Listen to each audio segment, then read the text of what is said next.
Hello witches and welcome back to Activist Witch, where we discuss witchcraft and activism.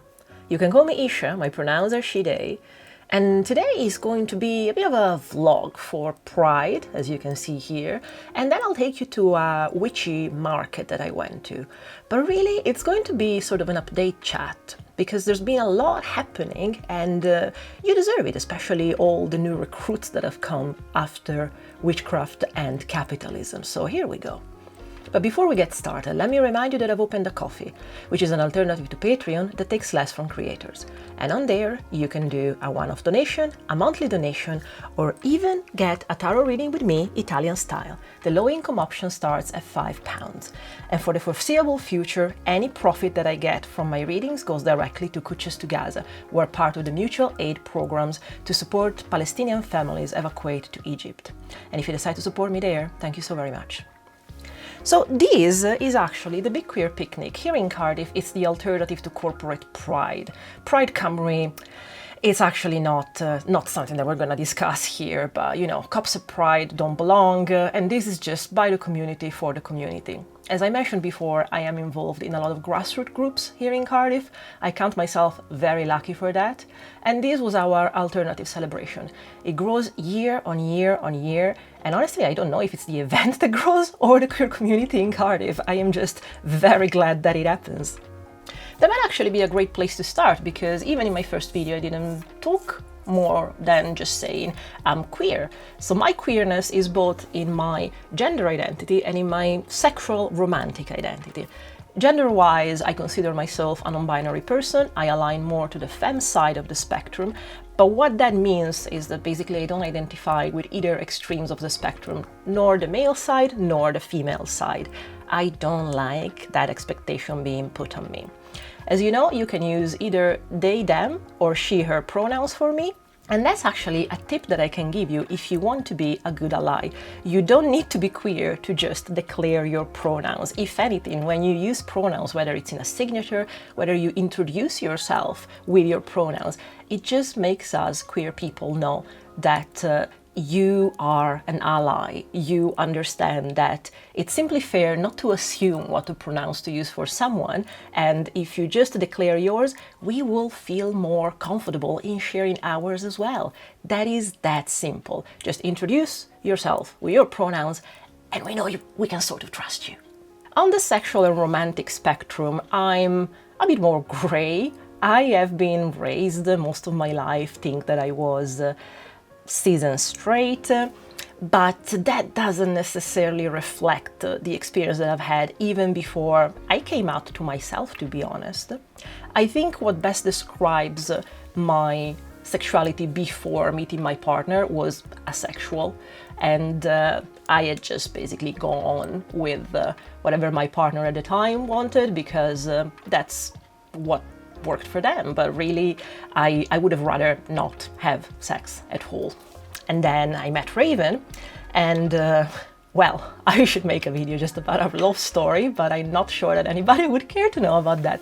Suffice to say that in a specific way, I define myself Raven sexual and Raven romantic these days, but I think what people would understand more is that I am demisexual and demi-romantic, which means that before I can develop feelings or attraction to someone, it means that I need to get to know them and be close to them and understand how they work. So attraction is never just physical for me. It can't be just someone that I see and I find very attractive. That doesn't work. I need to know them and understand how their brain works to actually get poked the right way, if it makes sense. And Raven is perfection to me. That's just that. In terms of attraction, it might also be worth mentioning that on the side of demisexual and demi-romantic, I also consider myself pansexual, which is a part or along the umbrella of bisexuality. Honestly, labels work in the way that you define them, so don't be too hung up on them. I prefer pansexual because in my head, bisexuality has to do with appreciating the gender expression of someone and then being attracted to that. For me, kinda, but again, because it's mostly mental in a way, psychological, I consider myself pan because regardless of the presentation of someone, I might very well find someone attractive just because of the words they use or the things they say or the work they do, which again goes very much along with the way that I appreciate Raven. So that's why on the spectrum I also potentially can be attracted to any gender expression as long as there is something that on the demisexual side I can feel attracted to, which usually, yeah, cleverness, words, that kind of thing, it's my thing. Unexpectedly, and I might just point this out, I know that a lot of witches, as even Avi said in our chat, tend to be polyamorous. That is accidentally just not my case. Raven and I are monogamous and happily so. There's absolutely no preference or judgment on anyone else. That's just what we are. As I also mentioned in my first video, and maybe it's worth investigating a little bit more, I am on the neurodivergent spectrum. I am going through my autism assessment. It's taken a very long time because, as you can tell, I'm an adult. I was born and raised in Italy, and Italy does not consider anything that is not someone bleeding to be anything that needs to be considered in health terms. Hence the issue and a lot of internal ableism that I'm still working to unpack. I've been on this journey for the last decade and I'm absolutely still working on it. Accepting and going through the pathway for a diagnostic is something that helped me in that sense, but also requires a lot of patience. The medical system is not incredibly neurodivergent friendly in that. Also, I know that sometimes I talk about dopamine and ADHD as if I know it firsthand. I don't have ADHD of all things, but Raven does, and that's the reason why a lot of my understanding comes from them. Something that we used to do and we've done for a long time is a lot of medical journal research. We know very well our genome and have looked into that, so that's part of what comes with that, and probably part of what made it very easy for us to then start to do research. And despite the fact that we started with, you know, the odd witchcrafty video when we had the excuse, we immediately delved into video essays. And if you're here from Cottagecore and Capitalism, you know exactly what I'm talking about. I'm gonna let you in on a secret. This is actually, as I mentioned, not the first YouTube channel that we have, but the immediately previous one, and to a degree also parallel one. We also have a specifically dedicated video essay channel. Video essays there took a very long time to make, and probably that's why that channel never took off. But that's the reason why there's just a lot of research that we have done in the years that come into here, and then talking about stuff like capitalism and stuff like that. But that's the reason why we basically have years of research that we can very easily connect the dots with. And as long as you like it, we will be happy to bring it to you. I just have to be careful because for me it's very easy to get stuck into cycles. I have what I call fractal thinking, which definitely comes from autism. Sometimes it's a good thing. It makes me be very, very attentive to details and dig and excavate more. Sometimes it gets a bit paralyzing because I could keep on researching and finding more details and finding more receipts. And as you can imagine, when you ideally publish a video per week, that can become a bit of an excuse to get stuck. So I will try my best to still bring you good research, but also translate it through my eyes so that maybe we don't put too much pressure on me, because otherwise, yeah, we could be here a while waiting for the next video essay style video. On that note, and with the fact that now the footage should have soon moved onto the witchy market, which happened the next day, there was a witchy market in Newport, which is the closest town here to Cardiff, and it has a very nice, all refurbished market. I love old Victorian markets. Anyway, I went there and there was a friend of mine from my coven buddy Tony. Hi Tony! And it was a very, very nice day actually. But I think it inadvertently brings together my two sides of life, like all the queer stuff that you have seen at Pride, and talking about identity and talking about all the sides of me that are relevant and part of what I do every day with all the grassroots organizations that I'm part of here in Cardiff, and indeed my witchy side. And I think they are very well brought together by the fact that I mentioned the video essays, because something very serendipitous happened just as all these events started to come together. You know, this was the weekend of the full moon, the strawberry moon, and around the same day of the solstice on the 20th of June, there was an energy, wasn't there? And this energy definitely manifested onto something. Now, I have an entire history of things happening in very serendipitous ways, let's just say that. And Friday was absolutely no exception.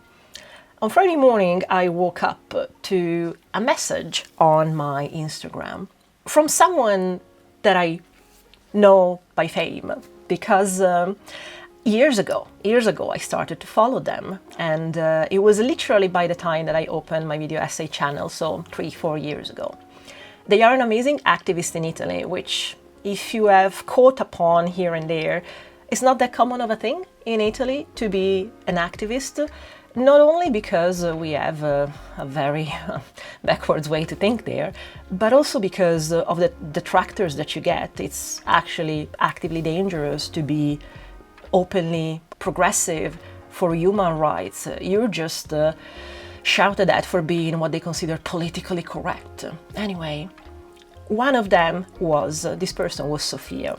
Now, I knew from back then that along with their amazing activism, because they are a queer person and they are a disabled person, along with their activism, they talked here and there about tarot. And I literally remember a post that they made talking about, listen, this is part of me, this is part of my life, this is something that I've done for so long, and I know that I have to be partially afraid to be honest about this, because what if it takes away my credibility? And I can't believe that that hadn't occurred to me in such a long time, but as you might know, that's exactly the mindset that I had when I made my video about shame and how do I bring together my activism side and my witchcraft side. And thankfully, in a way, Sofia has gone through that internal conflict for longer than me and has already answered it better than I ever could, because witchcraft and activism are intrinsically connected. The simple fact that you rebel to the system, admitting that you are a witch, or choosing in a way to be a witch, because it's an identity that you can hide, unlike some identities that you cannot, you have no choice. You have no choice in being neurodivergent, you have no choice in showing that you're a people of color, but there are sides of your identity that you can compromise for safety. And coming out as a witch, it's something. And well, on Friday morning I woke up to her message, and you know when I say that I don't have an attitude for subtleness and hearing voices or seeing signs, because usually the signs that I've got in my life are slaps in the face. Well, this is the kind of slap of the face that I'm talking about. I cannot express to you, I wish that I had recorded myself in the way that I got excited when I saw her message. I screamed, I cried, I think I definitely overstimulated Raven, because I cannot express to you what it means. Think about someone that you've looked up to for such a long time, and they do so much, and you're just like, you feel like you are a little pixel in a big picture. And then suddenly, not only they discover your work, but they appreciate it and reach out to tell you that. Well, this is the kind of serendipity that happens to me in life. Rarely, but so consistently that I know something is at play. And I've had the incredible luck to having been chatting with Sofia in the last few days. And I cannot express to you the amazingness that this is. The entire point of me putting in the poll the possibility of making a video about linguistics is that speaking to Sofia about my work in Italian made me understand that there are parts of us related to language that are just very unique. And that's why eventually I want to make a video about what does it mean to do witchcraft in a certain language. What does it mean when we do the LBRP and we vibrate words that, as much as we might know the meaning of now, are not necessarily intrinsically related to our psychology? But maybe there is something in the sound indeed, and I can definitely tell you that there was something in the sound for me to hear Sofia talk about my work in a certain way in Italian, a language where I never knew praise in. So yeah. Oh, this is a very lovely bit with Vera. Vera's Vessels is where I get my deity candles. I'll let her go on this. This handmade intention paper. So if you write someone's name on there that you don't like, fold it away from you, and stick it in the back of your freezer. That's called a freezer spell, and it'll help stop that person harassing you and annoying you. You know when you make a wish on your birthday and you blow out a candle? Writing your wish on there has the same sort of thing. Like, not to say, but I always do freezer spells. It's the only baneful magic that I do. Anyway, I do sincerely advise you, if you are interested in Italian witchcraft and if you understand Italian to any degree, go check out Sofia's work, because it's there's no overstating how important the way that she brings together activism and witchcraft, especially in a country like Italy. The position that she puts herself in a country like that, let's be honest, it's just not safe for somebody with that kind of decency. Anyway, we are getting to the end of this, and I can only say again that to me, serendipity is the signs that magic happens, and this last weekend has been that. If you didn't know me before, I hope that this gives you more of an idea of the kind of person I am, and hopefully I will be back next week with something new and magic, and possibly that doesn't burn me out. I'm gonna end this with a performance of the Songbird, which is a choir here from Cardiff, and my Coven founder is actually in that, and they sing Bread and Roses, which is an amazing socialist song. So until next time, I really hope that we can hex the patriarchy together, because there's need for it. As we go marching, marching in the beauty of the day, amid the darkened kitchens, a thousand hillocks grey are touched with all the radiance that a sudden sun discloses. For the